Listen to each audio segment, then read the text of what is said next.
Assalamualaikum warahmatullahi wabarakatuh. Halo semuanya, perkenalkan nama saya Siti Nurjanah. Di sini saya akan memaparkan terkait rancangan perencanaan pembelajaran atau RPP yang saya buat. Nah, RPP saya ini materinya tentang fakta dan opini dalam artikel. Nah, di dalam RPP ini memuat penerapan pembelajaran berdiferensiasi, penerapan pembelajaran responsif budaya, konsep teori belajar, konsep teori perkembangan sosial, dan juga konsep asesmen. Nah, mari kita bahas satu persatu. Yang pertama, penerapan pembelajaran berdiferensiasi. Nah, untuk penerapan pembelajaran berdiferensiasi di dalam RPP ini, memuat diferensiasi konten, proses, lingkungan belajar, dan produk yang terdapat pada pertemuan pertama hingga pertemuan keempat. Nah, pada pertemuan pertama memuat aspek diferensiasi konten dan lingkungan belajar. Diferensiasi konten dapat dilihat pada kebebasan peserta didik dalam mencari sumber materi, sedangkan diferensiasi lingkungan belajar berupa kebebasan peserta didik dalam berdiskusi. Nah, diskusi yang mereka lakukan ini bisa di dalam kelas, di perpustakaan, maupun di taman sekolah. Nah, selanjutnya pada pertemuan kedua itu memuat aspek diferensiasi konten, diferensiasi proses, dan diferensiasi produk.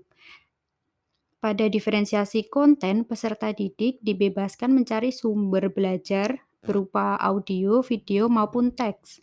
Nah, peserta didik juga dapat mencari dari internet, buku paket, maupun referensi lain di perpustakaan. Sedangkan dalam diferensiasi proses, pembentukan kelompok peserta didik itu berdasarkan dengan gaya belajar. Selanjutnya, aspek diferensiasi produk terdapat di bagian akhir, yaitu peserta didik bebas menghasilkan produk berupa video, tulisan, atau presentasi. Nah, berikutnya pada pertemuan ketiga itu memuat aspek diferensiasi konten dan lingkungan belajar. Sedangkan pada pertemuan keempat memuat aspek diferensiasi konten dan diferensiasi produk. Nah, dalam diferensiasi konten, guru menyiapkan video, teks, dan berceramah. Nah, untuk diferensiasi produknya itu, siswa bebas menghasilkan karya dalam bentuk apapun. Lalu selanjutnya ada pembelajaran responsif budaya. Nah, di dalam RPP ini penerapan pembelajaran responsif budaya terkait materi fakta dan opini, saya tuangkan ke dalam pertanyaan pemantik dan video pembelajaran. Nah, kebetulan di sekolah samping tempat PPL itu kan terdapat rumah kosong yang konon berhantu. Nah, saya dapat memasukkannya ke dalam opini seperti itu. Lalu selanjutnya yaitu konsep teori belajar. Nah, konsep teori belajar dan juga konsep teori perkembangan sosial. Dimulai dari konsep teori belajar terlebih dahulu. Konsep teori belajar pada rancangan pembelajaran ini yaitu teori behavioristik dan teori kognitif.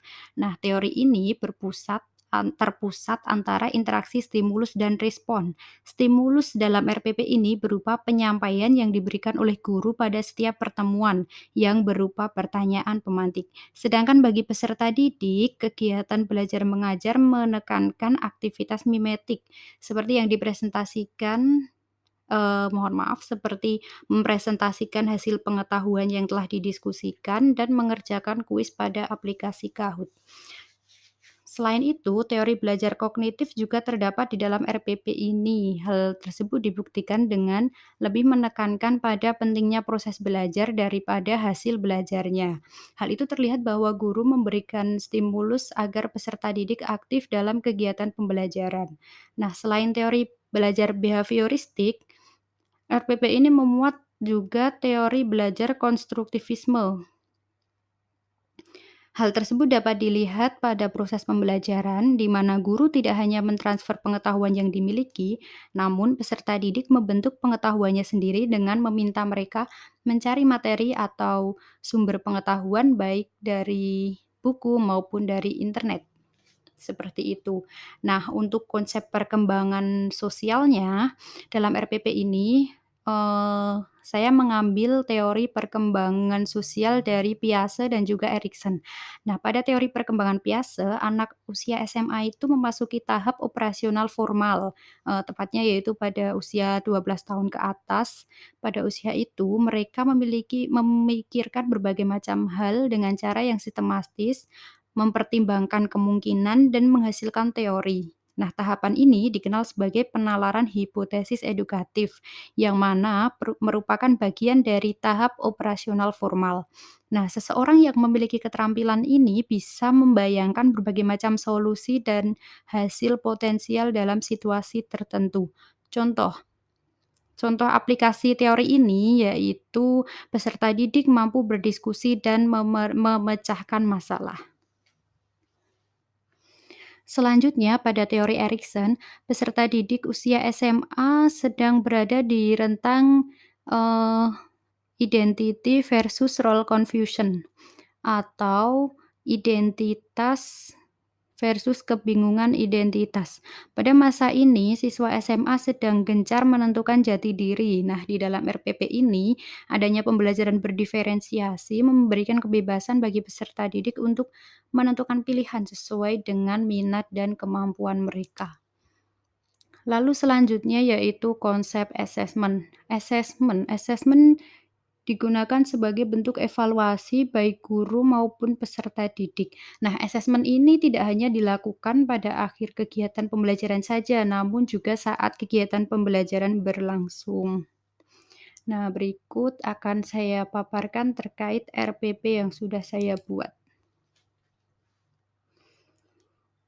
Yang pertama, di situ ada identitas RPP, ada satuan pendidikan, sekolah, mata pelajaran, kelas, semester, materi pokok, dan juga alokasi waktu.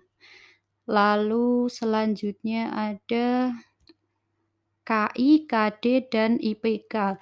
Nah, untuk KD yang saya ambil itu KD 3.10 yaitu mengevaluasi informasi, baik fakta maupun opini dalam sebuah artikel yang dibaca. Sedangkan pada KD 4.10 keterampilannya yaitu menyusun opini dalam bentuk artikel.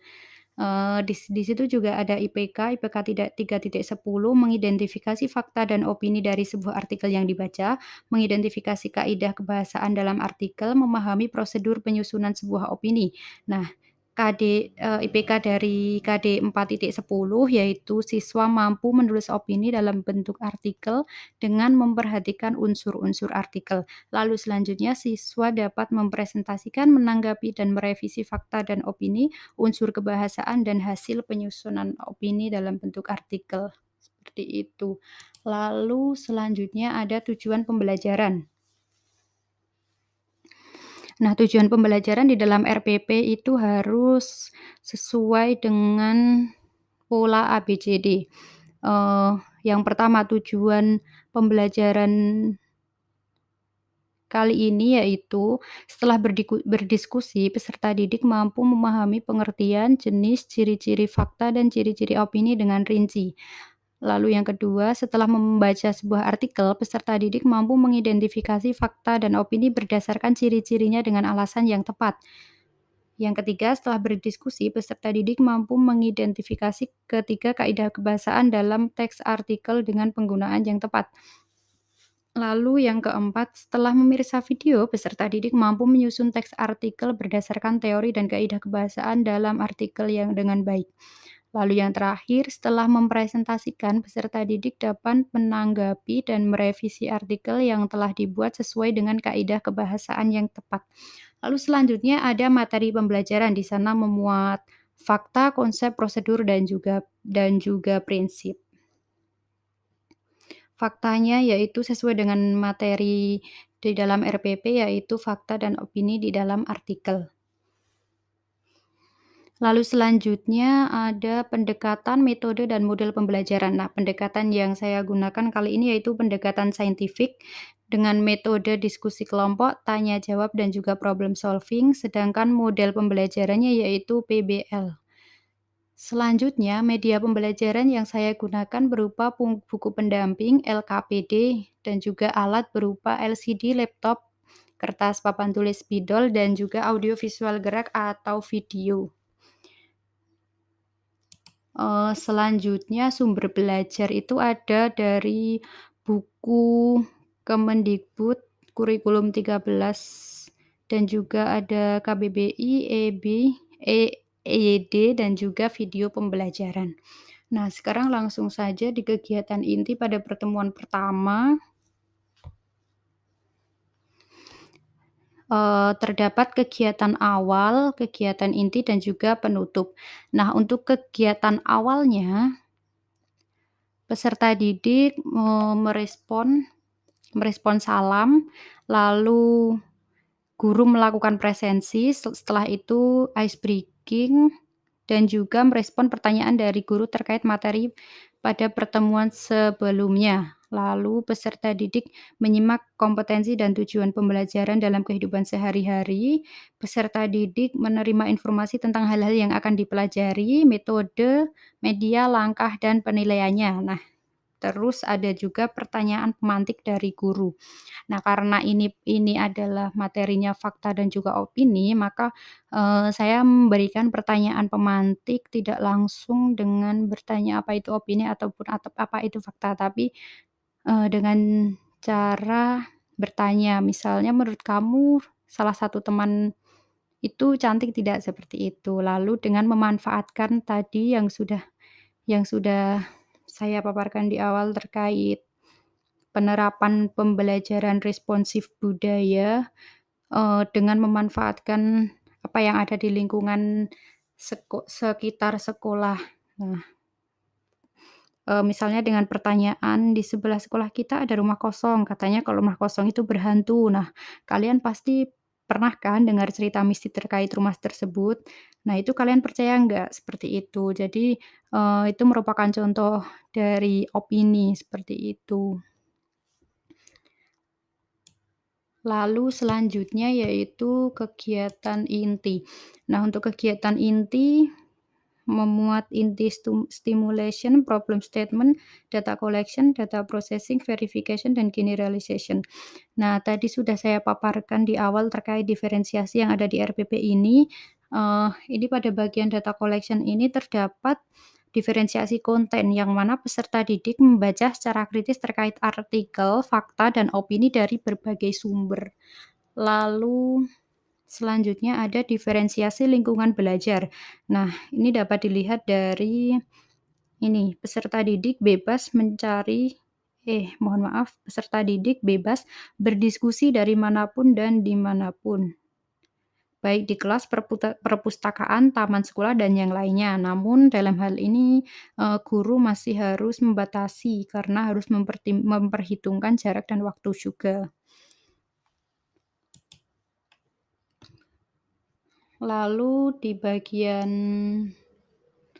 penutup ada kuis dengan penggunaan teknologi yaitu berupa Kahoot, seperti itu. Lalu kegiatan penutup, ada kegiatan guru dan juga kegiatan peserta didik. Nah, itu ada butir-butir poinnya. Dari langkah-langkah kegiatan tersebut juga memuat, PPK, literasi, 4C, HOTS, dan TPACK, seperti itu. Lalu lanjut ke pertemuan kedua. Pada pertemuan kedua hampir sama dengan pertemuan yang pertama, namun yang pertemuan kedua ini, guru menayangkan video. Nah, video itu berisi tentang, 2 orang yang sedang berdialog.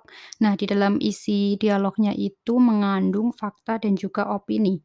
Nah, setelah melihat video tersebut, guru bisa bertanya kepada peserta didik, itu merupakan pertanyaan pemantik ya, dengan cara dari video tersebut bagian mana yang termasuk fakta, mengapa. Nah, seperti itu. Guru juga bisa memancing peserta didik dengan, kalau percakapan dilakukan di dalam kereta termasuk fakta atau opini, seperti itu. Jadi, kegiatan pembelajaran lebih interaktif dan ada tanya jawab dan juga diskusi antara guru dengan peserta didik, seperti itu.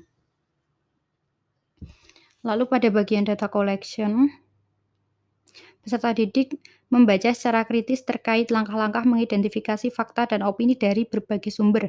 Nah, itu merupakan aspek diferensiasi konten. Selanjutnya juga terdapat aspek diferensiasi proses, yaitu peserta didik melakukan identifikasi fakta dan opini dalam artikel secara berkelompok.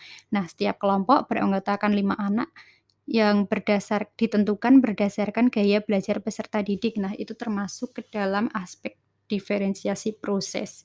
Lalu untuk diferensiasi produk,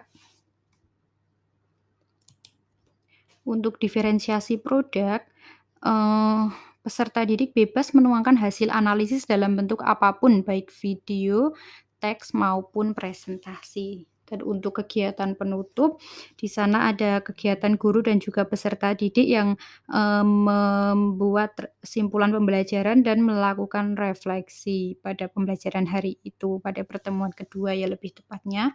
Lalu selanjutnya lanjut ke pertemuan ketiga. Pada pertemuan ketiga ini, untuk tahap kegiatan awal hampir sama dengan tahap tahap kegiatan pada pertemuan satu dan 2. Lalu untuk, kegiatan intinya juga memuat diferensiasi konten. Nah, di sana peserta didik membaca secara kritis terkait kaidah kebahasaan dan langkah-langkah menulis opini dari berbagai sumber. Nah, itu merupakan diferensiasi konten dan juga ada juga diferensiasi lingkungan belajar di mana guru membebaskan peserta didik untuk, berdiskusi dari manapun, baik di kelas, perpustakaan, taman sekolah, dan lainnya, seperti itu. Lalu seperti biasa setelah berdiskusi peserta didik melakukan, presentasi dan juga pada kegiatan penutup guru dan peserta didik, membuat simpulan pembelajaran, melakukan refleksi pembelajaran, dan juga guru menyampaikan rencana pembelajaran yang akan dilakukan pada pertemuan berikutnya. Lalu yang terakhir itu pertemuan keempat, eee untuk tahapan-tahapannya juga masih sama seperti tahapan pada pertemuan sebelum-sebelumnya. Mmm, di sana terlihat kegiatan inti itu terdapat diferensiasi konten. Nah, di sini itu peserta didik mengamati contoh opini dari guru berupa video, teks, maupun ceramah. Nah, jadi di sini guru menyiapkan, sumber pembelajaran tidak hanya ceramah saja, namun juga berupa video dan teks. Hal itu untuk mengakomodir kebutuhan peserta didik berdasarkan gaya belajar mereka, seperti itu. Lalu selanjutnya ada juga diferensiasi produk, jadi peserta didik diminta untuk menyusun opini dan opininya dapat dituangkan dalam berbagai bentuk, boleh dengan teks, video, ataupun presentasi, seperti itu. Lalu tahap terakhir, tahap penutup, seperti dengan pertemuan-pertemuan sebelumnya, melakukan refleksi, menyampaikan rencana pembelajaran, dan juga menutup kegiatan pembelajaran. Lalu selanjutnya untuk penilaian hasil belajar. Nah, untuk teknik penilaiannya sendiri ada penilaian sikap, pengetahuan, dan keterampilan. Untuk penilaian sikapnya itu, dilakukan dengan observasi atau pengamatan. Sedangkan untuk penilaian pengetahuan itu tes tulis dan juga penilaian keterampilan berupa, unjuk kerja. Selain penilaian juga ada program remedial dan juga pengayaan. Nah, program remedial itu buat peserta didik yang capaian KD-nya belum tuntas, sedangkan pengayaan itu mmm,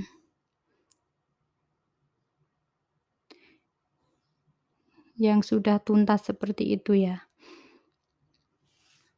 Lalu lanjut saja, selanjutnya ini ada contoh, bahan ajar, lampiran dari RPP berupa bahan ajar.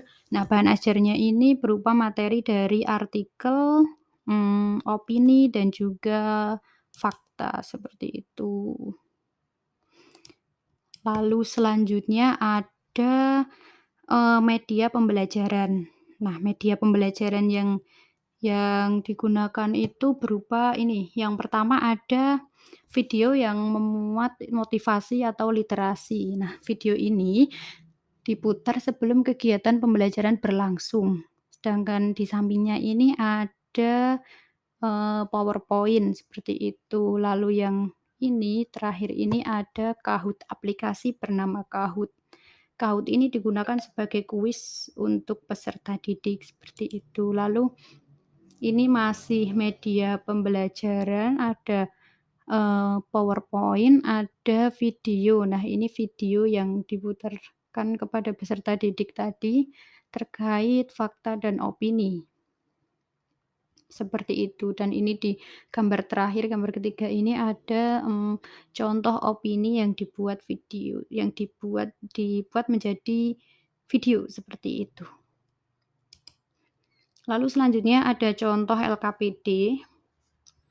Ini tuh LKPD untuk penilaian pengetahuan. Nah, ini yang berada di pojok ini, pojok kiri, itu merupakan penilaian pengetahuan di mana, peserta didik diminta untuk menganalisis, mengidentifikasi fakta dan opini di dalam artikel. Jadi nanti ada sebuah artikel dan peserta didik diminta untuk menganalisis fakta dan opini dari artikel tersebut.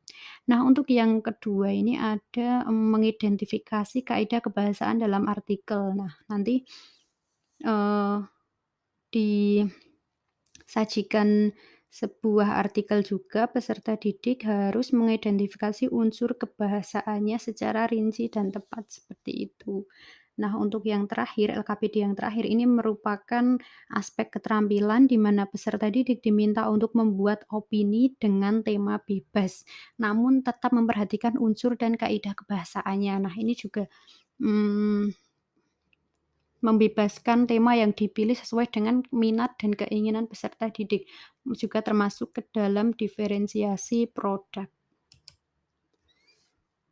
Nah, ini adalah lembar penilaian, lampiran penilaian.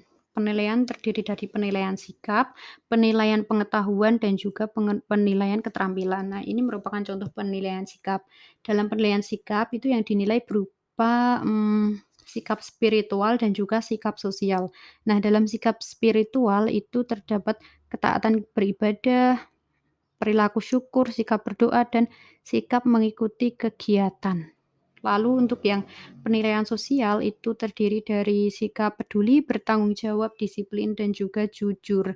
Lalu yang terakhir ini adalah contoh format penilaian untuk, eee, rubrik penilaian pengetahuan.